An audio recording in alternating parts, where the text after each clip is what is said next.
Alright, we're doing a new construction inspection today in North Atlanta. I thought I smelled a little something we got here. So we're going to go inside the door here and see if we can find. This is a combustible gas leak detector. So we'll go over here by the kitchen.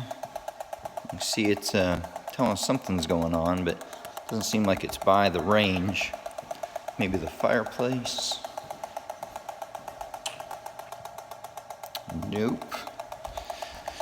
Alright, let's see what we find when we go out here to the garage, maybe. Uh-oh. Getting warmer.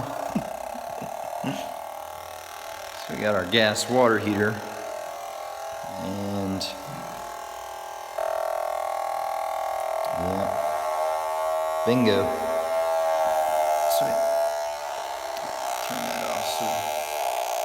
So we got a gas leak right here at this fitting, and this gas smell wasn't overwhelming inside the house, but definitely something you'd want to find if you're purchasing a new home. Get a gas leak fixed before you move in.